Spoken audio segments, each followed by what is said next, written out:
حضرت مولانا محمد سلیم صاحب قاسمی دامت برکاتہ العالیہ سے گزارش کرتا ہوں کہ آپ تشریف لائیں اور اپنے نورانی و عرفانی و اصلاحی خطاب سے ہم تمام سامعین کے قلوب کو محظوظ فرمائیں۔ الحمدللہ کفا وسلام علی عباده الذین اصطفى اما بعد فاعوذ باللہ من الشیطان الرجیم بسم اللہ الرحمن الرحیم يسألونك عن الروح قل الروح من أمر ربي وقال رسول الله صلى الله عليه وسلم من أحبني فقد أطاعني ومن أطاعني كان معي في الجنة أو كما قال عليه الصلاة والسلام فسيهل يا إلهي كل صعب لحرمة سيد الأبرار سيهل يا رب صل وسلم دائما أبدا على حبيبك خير الخلق كلهم۔ لائق صد احترام حضرات علماء کرام، بزرگوں اور دوستوں اور عزیز بھائیوں، آج ہم اور آپ بہت ہی سعادت مند خوش نصیب ہیں کہ مسجد کے افتتاحی پروگرام میں تشریف لائے ہوئے ہیں اور کافی دیر سے یکے بعد دیگرے علماء کرام کے بیانات سے محظوظ ہو رہے ہیں۔ لیکن دوستو عزیزو، مومن کا پیٹ دین کی باتوں سے بھرتا نہیں۔ آقا فرماتے ہیں من ہمان لا یشبعانی ابدا، دو بھوکے ایسے ہیں جن کا پیٹ نہیں بھرتا ہے، ایک دین کا بھوکا ہے، ایک دنیا کا بھوکا۔ اس لیے دوستو عزیزو، تھوڑی دیر کے لیے آپ اور تکلیف کو برداشت کریں، مختصر بات آپ کے سامنے کی جائے گی۔ جیسا کہ آپ نے بھی بیان سنا ہے کہ مسجد کے بارے میں روحانی عرفانی بیان مولانا حبیب احمد صاحب دامت برکاتہ کا ہوا، آپ نے سنا۔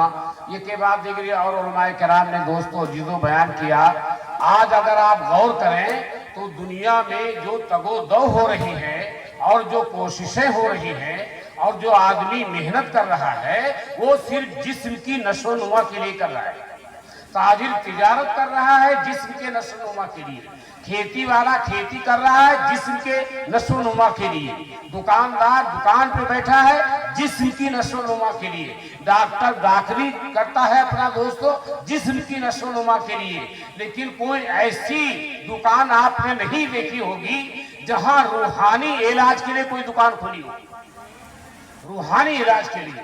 آپ غور کیجئے، ہمارے جسم میں جو روح ہے، روح کی وجہ سے میرا جسم چل رہا ہے، روح کی وجہ سے میری آنکھیں دیکھ رہی ہیں، روح کی وجہ سے میری زبان بول رہی ہے، روح کی وجہ سے میرے ہاتھ حرکت کر رہے ہیں، روح کی وجہ سے میرے پیر چل رہے ہیں۔ جب تک روح باقی ہے آنکھ کام کر رہی ہے، روح باقی ہے زبان کام کر رہی ہے، روح باقی ہے کان کام کر رہے ہیں، روح باقی ہے دماغ کام کر رہا ہے۔ اور جس دن دوستو عزیزو یہ روح نہیں ہوگی، ایک گھٹا کٹا لاشا جسم پڑا ہوگا چارپائی پر اور کہا جائے گا یہ مردہ ہو چکا ہے۔ کیا؟ ایک روح نکل گئی۔ آنکھ باقی ہے دیکھ نہیں سکتی، زبان ہے بول نہیں سکتی، کان ہے سن نہیں سکتے۔ اس لیے دوستو عزیزو، اگر جسم بیمار ہو جاتا ہے تو ہم بڑے بڑے طبیبوں کے دروازے کا چکر کاٹتے ہیں، فیس دیتے ہیں کہ میری جسمانی بیماری کا علاج ہو جائے۔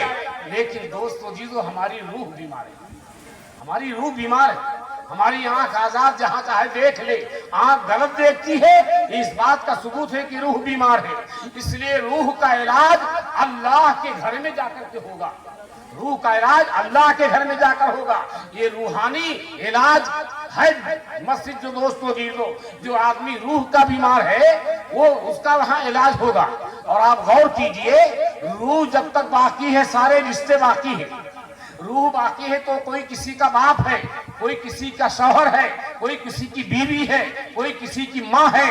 جب تک روح باقی ہے سارے رشتے باقی ہیں، اور جب روح ختم ہو جائے گی سارے رشتے ختم ہو جائیں گے۔ تو مجھے کہنے دیجئے، مکی کی وجہ سے مکہ کی عزت ہے، جب تک مکی ہے مکہ کی عزت ہے۔ کیا جب تک روح باقی ہے ہمارے جسم کی عزت کی جا رہی ہے، اور جب روح نکل جائے گی تو کہا جائے گا کفن دفن کا انتظام کرو۔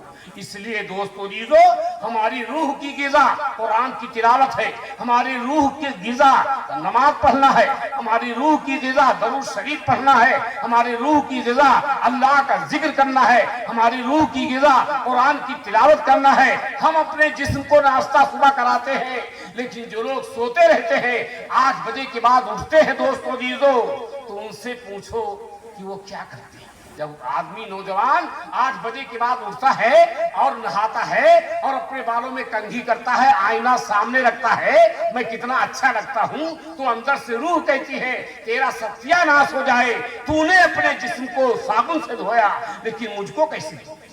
ہماری وجہ سے تیری آنکھ دیکھ رہی ہے۔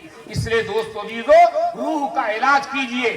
اگر جسم کا علاج نہ ہوا اور دوا کارگر نہ ہوئی تو ہماری موت ہو جائے گی، ہم قبر کے گڑھے میں جائیں گے، اور اگر روح کا علاج نہ ہوا تو ہم جہنم کے گڑھے میں جائیں گے۔ اس لیے ہر شخص روح کا علاج کرے۔ ہم سب روح کے بیمار ہیں۔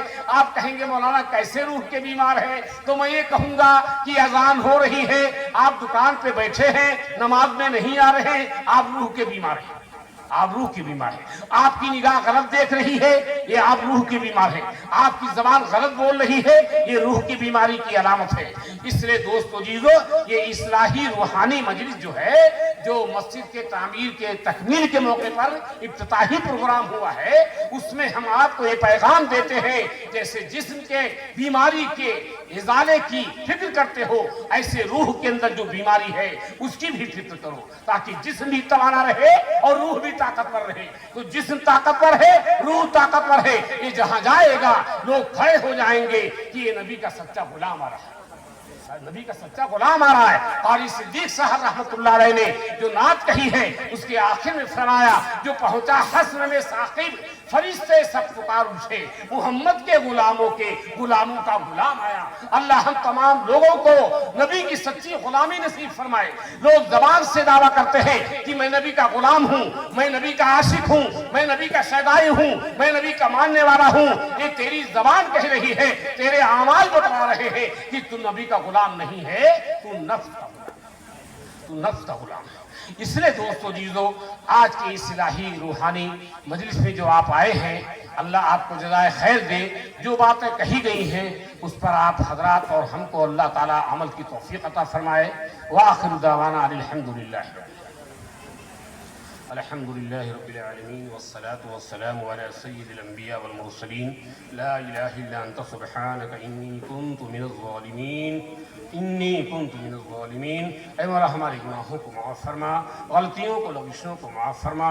اے اللہ جن لوگوں نے اس مسجد کے تعمیر میں تعاون کیا ہے، اے اللہ ان کو مزید توفیق عطا فرما، کرم کا رحم کا معاملہ فرما۔ مولانا فرقان صاحب کی کوشش سے اور ان کی تگ و دو سے اور ان کی فکر سے اے اللہ یہ مسجد کی تعمیر سامنے آ گئی، جو مکمل ہو گئی۔ ان کے رفقائے کار، ان کے گاؤں والے اور تبھی لوگ جنہوں نے تعاون کیا ہے، پیسے دیا ہے، کام کرایا ہے، اے اللہ سب کو اپنی محبت سے نواز دیجئے، اپنا فضل عطا فرمائیے، اپنا کرم عطا فرمائیے۔ ہم تمام لوگوں کے گناہوں کو معاف فرما دیجئے، کرم کا رحم کا معاملہ فرما دیجئے۔ ہم ہزار بندے ہیں، تیرے ہی بندے ہیں، تیرے محبوب کے نام لیوا ہیں۔ اے اللہ اتنا بڑا مجمع اگر کسی سخی کے پاس جاتا اس کو غیرت آ جاتی، اس دے کے ہی واپس کرتا۔ اے سخیوں کے سخی، اے حاکموں کے حاکم، ہم آپ کے سامنے مغفرت کی بھیک مانگتے ہیں، ہاتھ پھیلائے ہیں۔ اے اللہ ہمارے گناہوں کو معاف فرما دیجئے، ہمارے گناہوں کو معاف فرما دیجئے۔ امت مرحومہ کی تمام جان مال کے آبرو کی حفاظت فرما دیجئے، کرم کا رحم کا معاملہ فرما دیجئے۔ اپنے محبوب کے صدقے میں ہماری تمام دعاؤں کو قبول فرما دیجئے، قبول فرما کے ظہور فرما دیجئے۔ ربنا تقبل منا انك انت السميع العليم، وصلى الله تعالى على خير خلقه محمد وآله وصحبه اجمعين برحمتك۔